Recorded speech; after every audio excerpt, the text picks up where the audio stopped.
Hello, this is Chris Parker with the Business Simplicity podcast, and I just had a conversation, amazing conversation with Stéphanie Martellozo from Battements.fr and also a co-coach at Enablers Network. And we got into strategy, transformation related to brand and culture, and we went deep into shifting individual behaviors in an organization. We just went deep, and it was marvelous. Stephanie, why would it be really interesting and valuable? Why would it be valuable for people to listen to this? I think that we've talked about the experience of a deep transformation and the contrast between the joy, the love, and the suffering of it. And I'm saying it with a big smile because I think that we are very aligned, both of us, saying, what is it all about to really, really transform a company from a strategic level to a personal level? And I think we both love it. So maybe that will be the greatest value of this conversation. The Business Simplicity Podcast, where we learn about strategies and tactics to succeed through simplicity, with your host, Chris Parker. And welcome back to the Business Simplicity Podcast. This is Chris Parker, and I'm talking to Stéphanie Martellozo, who is with Battements. And you can find that, I'll say it in English, Battements.fr. We'll put it in the show notes, but it's Battements. She's in France. And we are both members of the Enablers Network, which is a vibrant, dynamic, incredible community of thinkers and doers in the area of leadership development around the world. And I'll put the link to her profile there as well. So Enablers Network, and we're mutually there. But Stephanie is running her own collective as well, Battements, that is working with people on the whole spectrum from strategy all the way down to individual coaching. And what I hope to do with her today is unpack that, like how are those things connected? But Stephanie, maybe just give us a little insight into your journey to starting this collective and what you're doing with there. And then I want to dive into, coaching related to strategy and what's happening there. Thank you, Chris. Very happy to be with you right now. And I think we have this in common because we just talked about it before recording the podcast, meaning that we were talking about coaching grounded in strategy. And this is about my journey, actually. When I started to work, so at the very beginning, I worked for a spirit company called Bacardi Martini. And I've noticed that the experience I had within the company that was absolutely amazing in terms of leadership development, trainings, knowledge was not connected to the external message of the company strategy. It was two different sides of it. I was working in the marketing department, and I was as an employee, I had those different moments to grow as an individual, as a manager. But those two dimensions, internal, external, were not connected. To give you a very clear example, for example, I had the opportunity to learn how to pitch in a training, but it was not connected to the moment I will have 1 month or 2 months later presenting the strategic plan to the whole company, for instance. So I felt very early this disconnection between external world, internal world. And I said to myself, not what a wonderful world, but, oh, wow, what wonderful worlds.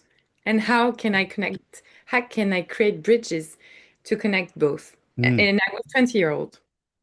And then I went to the strategic side in the branding universe. I loved it. But you cannot imagine how much I love it because it's about understanding needs. It's about creating, starting from needs. It's about creativity, innovation, strategy. And I had an amazing journey as a head of strategy in great agencies in France with people in my team that were like, I even don't know how to talk about them because I had so much pleasure and chance. I took the chance to work with people that are amazing on different level. They are smart, they are curious, and they are open. So I had the opportunity to work with that kind of people, with my clients, working on their strategies and brand. I loved it. But I still had in mind what I've noticed at the very beginning of my career, like this is not connecting internal, external, until the moment where, as a strategic partner in my agency, I felt impactless. I don't know if it's a word that exists, but like our intention was very good. Uh, I felt like things we did were in the right direction because it was about, how you said, lead from love, bringing humanity into the strategy. And I felt very happy about the project. And at the end, I was like, okay, I need to change everything. Why? Because what we said to the employees was totally disconnected to what happens in the next months. Like Mm, growing together and then, okay, we take 30% of the workforce out. And mm, I like cannot say that. Cannot say that when you do that. So how can I change totally the way I work? Totally. I cannot, I don't want to do that. I don't want to be part of it. And I love it, but I cannot do that the same way. So I changed the how. My intention was the same since the very beginning, having a positive impact on people and on everything that is alive within and without the company. Might it be the clients, the stakeholders, even Earth. How can I have a positive impact on that? But I need to change everything. That's how I discovered coaching and perspective. So I get trained to be a coach, to coach for 2 years. And I also learn how to work on the prospective side, meaning the future, but not on a level that, okay, this is the future and here is what's going to happen. No, here is what I really want to live from the present to my desired future. And here is what I'm going to do to make it happen. So I changed the way I work with my clients. And that's how I created Battements, which is a collective that works from the inside to the outside with a deep belief that the personal aspiration of people who actually are engaged in the company journey, create the future, a positive future when they go inside and see what's inside them as people, as a team, and as a company, saying, okay, this is what I've experienced, this is what I've learned, this is where I want to go, this is how we will succeed together. Let's do it. That's my job. And that's what I love. wow, there's so much to dive into all that. Why was this important to you? Meaning, when you were 20, there was a disconnect between, let's call it, the strategy and the action, or the message and the behavior. That Yeah. bothered you apparently in such a deep way. You still remember it, and it changed the course of your career. What value within yourself was violated by that Alignment. alignment? Alignment because um yeah, I and it's a whole debate, especially in the culture industry. Like, can you consider, for instance, an artist differently from the person he or she is? Hmm. I cannot. I can value the production of an artist. I can really value it. But if the production of this artist and what he creates is so different from what his acts and how he acts, I'm like, why are you talking about that? You're not relevant. I don't want to listen to that. If you do not have to be perfect, huh? It's very different. But if you consider that you have your own shadows and lights and you're okay with it, this is where the alignment is. Because I discovered lately that most of the time, the failure, the failure of a system is linked to its power, and it's the same vertical. So it's okay for me. I don't want to see people or companies as being perfect. They are not. I'm not. But let's be honest, authentic. Mm. And when we are authentic, aligned. So the lack of authenticity, because for me, I am deeply troubled when the statements of a company about the vision, mission, strategy, values are clearly violated by the behavior. It seems immoral in a way. It's effectively like, and you talk about power. I'm just curious if you think, because what I see too many times is, let's say you have a 10,000 person company or a 1,000 person company, there is a reality of the culture, which is the interaction between the people, right? That is just the reality of the culture. They are positive to each other or they're negative to each other. It's a hostile environment to say, that culture is emergent from those people, which of course is influenced by the systems and rules and messaging and stuff. And oftentimes someone else comes in and says, okay, well, actually, here's our 5 value statements. Maybe in the hopes of shifting the culture by putting some posters on the wall or something like that. But in my view, and you mentioned it, is I find that much more destructive, because you're living in a culture which might be inauthentic or unsafe in any way. And then you look at like, wait a second, management is stating left, we're all clearly behaving right. Now I feel twice worse because I don't like right and they're lying about left. Then you get pissed off and then you leave, or you just get stressed out and sick, and or whatever the impact of that is. Exactly. Is that what you meant by inauthentic? Is this? Yeah. Exactly. Yeah, there is this topic, and thank you for bringing it into the conversation, because I was paid for that. Bringing values, well, maybe not from the outside, but not from a clear understanding of the culture as an HR could do, and a CEO could do, but more like branded, like where do we want to be? Mm-hmm. And I think that you have values, I have values, a company has values that are deeply grounded in its history, origin. Even Mm-hmm. in when someone creates a company, there are values. It's not about statements, it's about values. But those values, they changed regarding the different periods of time. In behaviors, they change. That you can have, for instance, I don't know, I don't have a clear example, but you have a value. Let's take love, okay?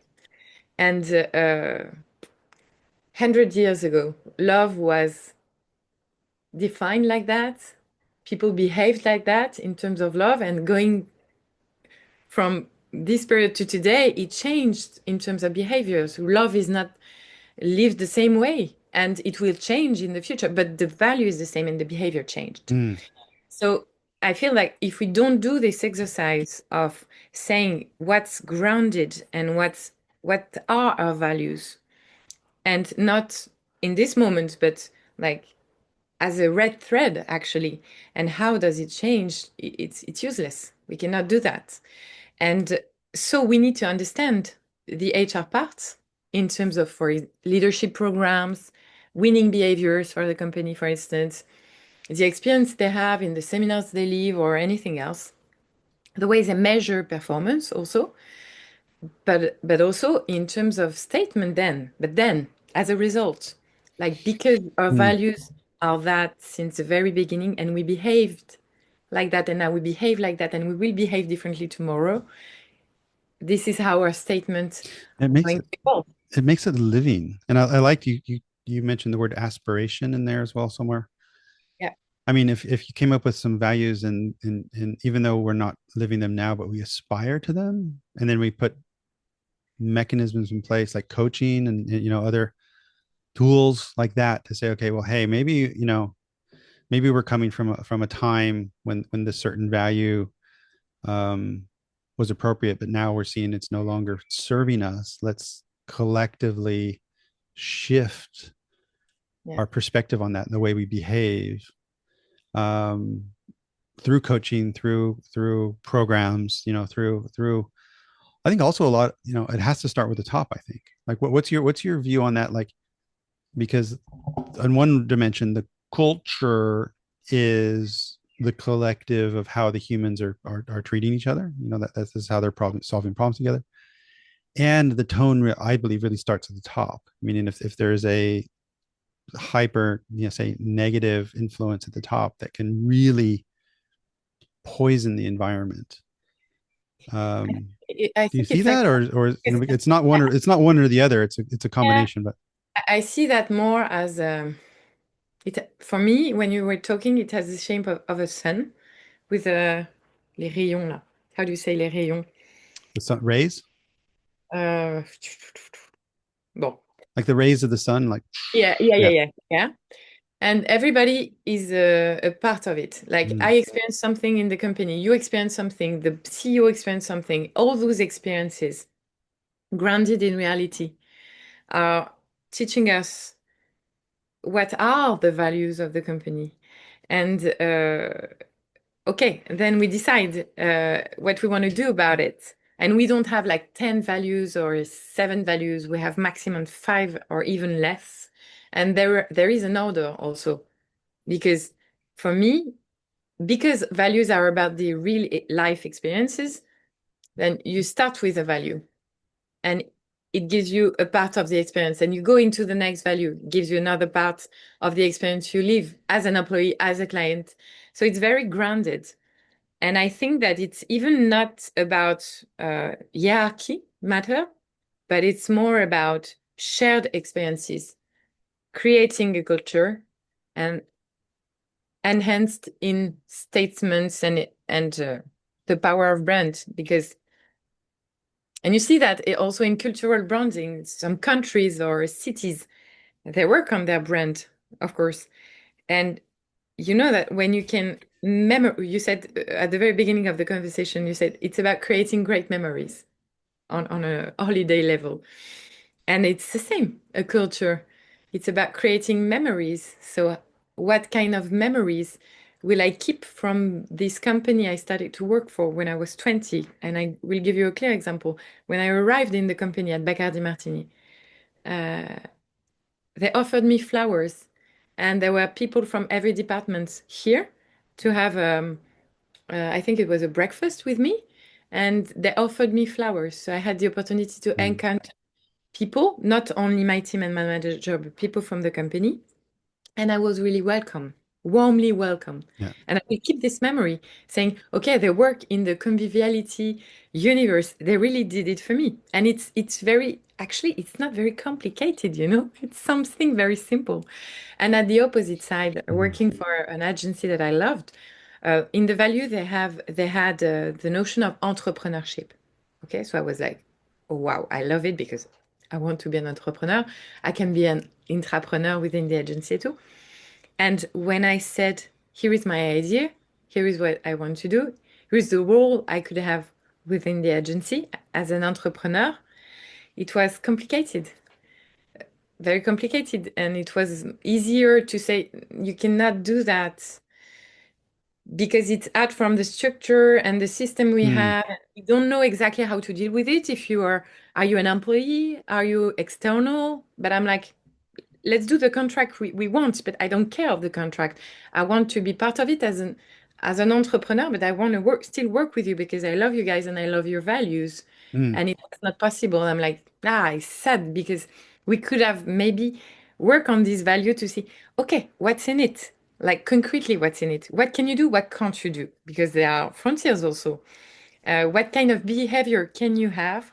What kind of behavior can't you have based on the value entrepreneurship? Because you can have so many ways to see this value. And I work with company who have that value inside. And I like to deal with specificity and differences between, okay, you both company have this value, but how do you translate it into behaviors?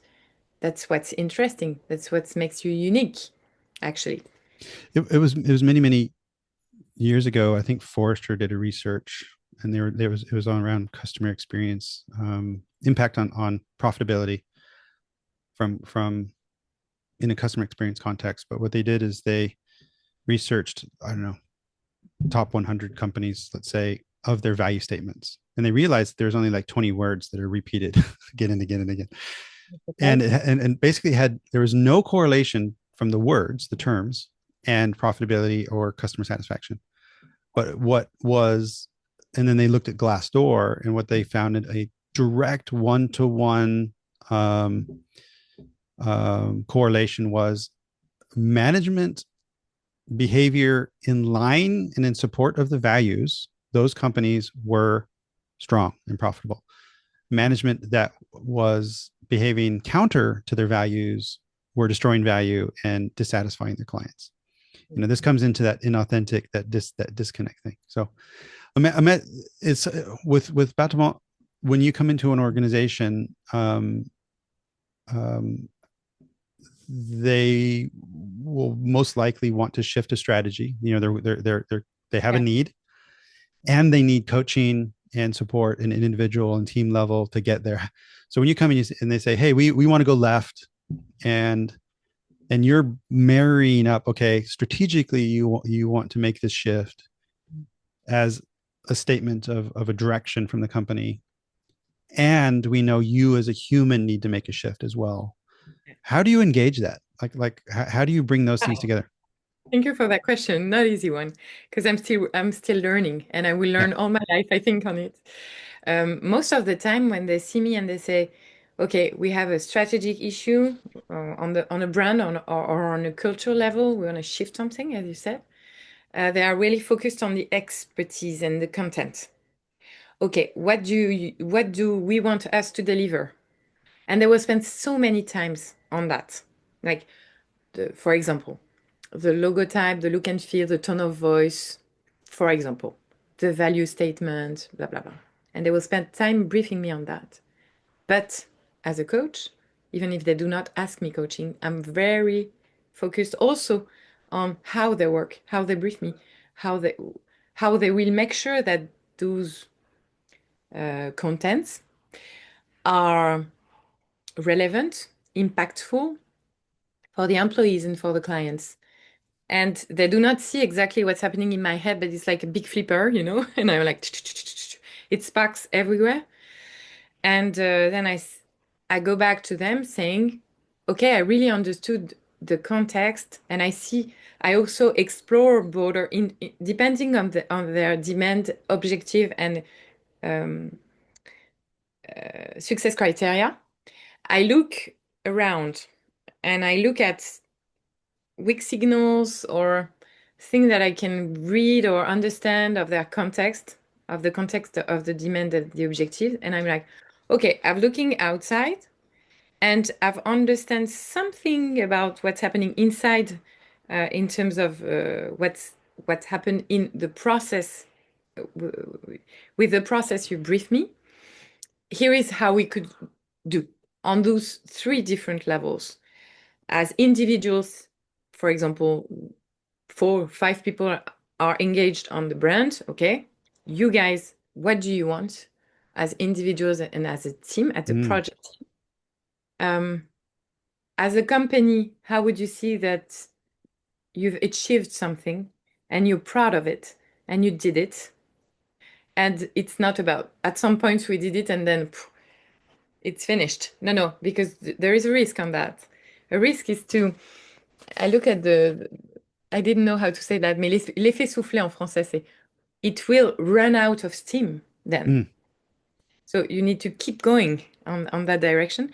And on a society level, what kind of impact do you have on people in a more broadly, on families, on Earth, on society, etc. And so here is how I can work with you on that. But then I see a challenge for me and for them to be able to shift from P&L, because the P&Ls are linked to different expertise. For example, you have someone in the marketing team that has a budget, someone else in the HR team that has its own budget. So most of the time, I don't say that it's the same in terms of financial concern in all companies, but the pockets for the project are dedicated to an expertise, and I'm briefed by someone from the marketing or communication or someone from the HR. The best situation is when I brief from a CEO, because then he can connect the pocket and the budgets and see this project as something that is, I call it, because I think it's the best way to say it, even if people don't like this word, is transdisciplinary, it's trans-skilled, it's different skills together, mixed together. Yeah, of course. It's not a question of expertise, pockets or stuff. It's a project for the company. Why? Because it's about their identity, who they are, and not on who they are, not what they say, but what they do, what they say, who they are, and how this identity connect them to the inside out, to the outside in, at the frontier of those both worlds that I love seeing as the whole world. It's like a small planet. Each company is a small planet. And I'm so curious about it because, and you know it as I do, because we work for different companies. And when you work all your life, which is more rare today, of course, but for the same company, you don't see how different planets lived in your completely different ecosystems. sector or in different. It's completely different systems. And as people who enable companies to transform, we see that, and it's so amazing to see this diversity of cultures that I want to preserve it. Yeah. Yeah, and you talk about the legacy and history of the origin and how that impacts. I've done some work recently with a without naming the a legacy publicly like public service utility energy, and it's just fascinating to see how, having been a utility of like a publicly owned by the citizenry, it's it's a municipal, how different that is from a software startup. It's just so incredible. And one of the things that you mentioned about like this is how we behave, and I forget why I heard about it a long time ago, on values work. You can look for patterns and anti-patterns that are in line in one of the line with the value statements, and one of the statements can be quality. And a little trick that someone said, and I love it, is just go to the stationery closet and open up the stationery and look at the type of post-it notes they have. So do they have the proper 3M post-its that will actually stick on the wall, or do they have the junk that is just super cheap, not quality? And you're like, hey, how does this? But let's go into like, okay, I have a premise. Let me throw the premise out and then see how this works. If a company is an ecosystem of humans and their unique ecosystems based on the people involved, and it's not only the employees, it's the contractors, it's the customers they attract, it's the suppliers, it's that interaction of all those humans. And if you want to grow your company in some financial or some metric level, what I discover in coaching work is the growth comes from pain, suffering. When something is uncomfortable, and then you're able to reflect on it in the context of your strategy or where you want to go with your life, it comes from this discomfort. And do you agree or disagree, I guess, is in order for a group of people to shift their culture, shift their behaviors, there will be a time of discomfort on that journey. And how do you help them through that whole structure? Of course. Thank you for bringing that topic, because it's exactly what makes me change the way I work. Because most of the people in companies, they think that it's about progress, it's like that. It's a line. You go up, exponential, even. I've heard a lot about the exponential effect. And that's why my podcast is called, je sais pas comment le dire en anglais, mais tremblement identitaire. So it's like earth shake, but identity shake. I don't know how to say it exactly, but because it shakes. When you transform yourself as a person, as a team, it shakes. It's not comfortable. If you want to make it comfortable, it's not about transformation. It's about improvement, maybe, and it's good. I don't say it's not good. And transformation is not necessary at all stages of a company. Huh? No. It's because they need to do it. They feel the necessity to do it.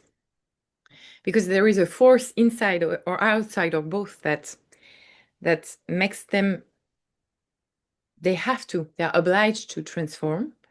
So it's not comfortable. And also because, and it's someone that I love, but Otto Scharmer calls it the U theory.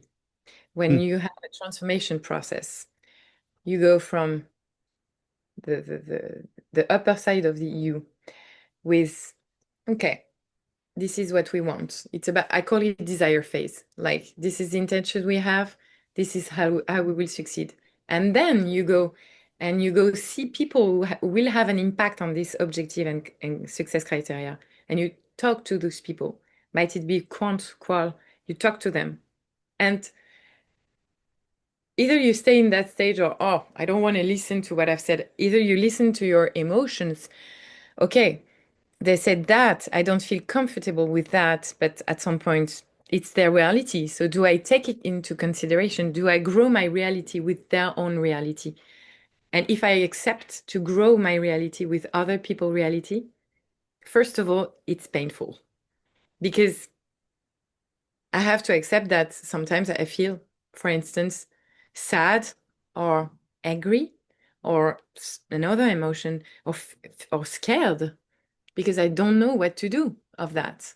And if I accept those emotions and I take those insights into consideration to grow my planet, to grow my world, to really transform, then I can leave my ego, go deeper, and embrace those reality to make mine bigger, and then go in the creative aspect of it. Okay, this is really what it's not in the mental, it's really holistic, and here is what we want to change in the system. And I love for that the exercises of that clients, they don't really like it, they cannot manage it, they cannot understand it, so they are like, ooh, 4D mapping, constellation, or social presenting theater. When you use people as a mirror of the organization of the system to see how is the system today, depending on the intentions they have, and how can the system shift. But it's about people embodying the system. Like, for example, I will be the client, you will be the CEO, we will be 12 on a circle, and we will have real insights of where we are, where do we want to go, and then let's make the shift. And what's magical in it is that you see when people shift. So, for instance, you see this culture, human's culture, and you say, okay, this is a picture. And then you say, okay, can you express the experience you have like being like that within the system? And then you say, okay, let's shift. And you see the first person shifting, and then the second person shifting. But the first person, who's the first person? Is it the CEO? Is it the client? Is it another stakeholders? Is it blah, blah, blah? And you see the system moving in a very physical way in front of you. And at that stage, is they can, in different ways, it doesn't have to be body aspect as a sculpture, as a 4D mapping or stuff like that, but they need to throw the ego away and go deeper and see what's the change they need to do. Not on a mental level, but on a holistic level. And then the very big difference I do within how I work today and how I worked before is, before, in that stage, we were only focused on this, going, you want to go from that to that, you want an exponential change. Okay, let's do it. You have this objective. We are going to create something new. Here is who you are now. Wow, wonderful. Chirurgical experience, wonderful for the company. But to go that, we presented, for example, 3 to 4 different creative routes, or a lot of pipeline of innovations made of a lot of ideas and concepts. But how many do we keep in real? What do you think? From what's produced by an agency to what's really happening in real life, in your opinion, what's the percentage of it? What do we keep? So you came up with 4 routes, and how many did you keep? Yeah, even not in terms of routes, but in terms of percentage of creative material. What would you say? Well, I think if the client really got involved, maybe even none, I would hope they would create their own from it. They would take it and go with it. I don't know. Well, like what did they make? What did they keep? I think Yeah, if an agency came in with something and if people were really vested in it, they would yeah. take that as an input, as a place to start, and they would go with it. And I think the best case would be is they would change it all for them, I guess. Actually, when I ask them the question, so my DD people from different creative agency, the way they work, and they were great, and they're amazing people, very smart, very creative, really. When I ask them, what's the percentage of, comment tu dis déchets créatifs of, so I ask them, what's the percentage of creative waste Oh, that you think you have? Answers are between 70 to 90% are creative waste. And all my objective is to change. And I think that in the way I work now with Battements, even with them when I work with their clients, and where we make sure that those clients are aligned, that they go deeper than they yeah. did before, uh, embracing the ambition Mm, with consciousness and going and see those people who are going to change the way they work. You have only maybe 10 to 20% waste. And I asked also ChatGPT saying, okay, is there a quant somewhere? And he said between 70 and 90%. And most of the people there are around 80%. And I'm like, we cannot do that anymore. It's about wasting your no, yeah. energy and time. And we need to create impact, being focused on the right questions, on the right success criteria, and this is how we can change engagement, because I know it's a topic we have in common with enablers. And I'm like when I see the Gallup study, the last one, state of the workplace, I think this is, yeah, I do not think I've checked it before. It's 62% is disengaged. Yeah. So the good news is that we have 38% that are engaged, but I don't see the picture like that. I'm sure that in the 62% of people, let's say, disengaged, they have engagement somewhere. They have an inner fire that is, Somewhere doing something. Yeah. Some people show up to work so they can go have a boat and and they're engaged somewhere. But you would hope that people are finding some joy and meaning and some mastery and some impact in their actual work. But it's and maybe uh, they have only a transaction and it's okay. yeah. They have a transaction Sure. contract with the company. They just need money to do things Yeah. outside the. If Yeah. they do it well, it's okay. But we need to understand those notion of engagement in a deeper way. And then another data was I was like, wow, 13% of people say they are enthusiastic about their job. Only They're, oh, 30%. And I'm like, when you talk about leading from love, leading from joy, I think this is exactly what we can do with people and companies, like meaning, mm, how do we bring joy, love, impact to your daily life?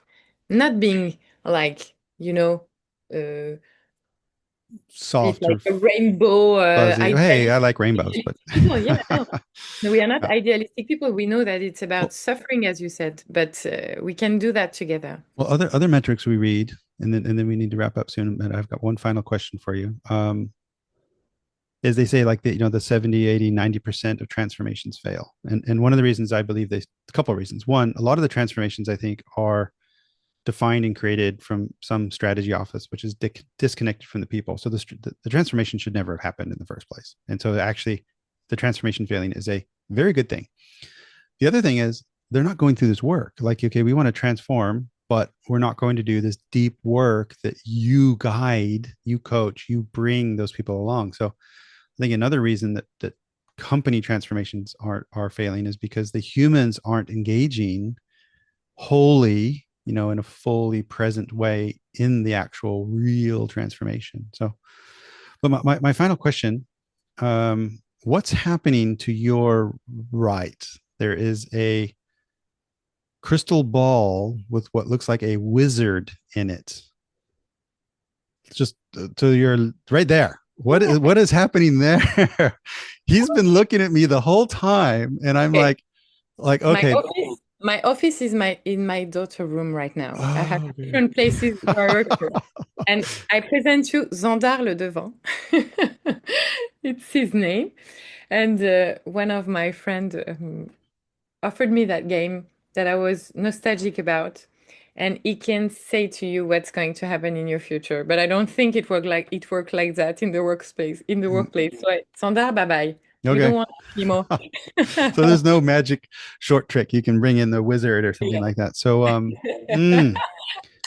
well, wonderful. So Stephanie, thank you so much. I will put in the show notes to battements.fr. I will put in your LinkedIn so people can reach out to you. If you're interested in going through such a transformation in such an amazingly meaningful way, please reach out to Stephanie. I would plug that with Enablers, we do this at a multinational, like a full company engagement program level with people like Stephanie and myself working together. Absolutely amazing transformative experiences. So I'll also include the link to Enablers Network. Stephanie, thank you so much for going so deep into this. It's just absolutely a joy. Thank you. Thank you so much, Chris. I have a great memory of this podcast. Thank you for that. And I will bring it to my daily life for the few days to come. And even more, the insight of it. Thank you. Thank you for listening. Visit ebullient.com.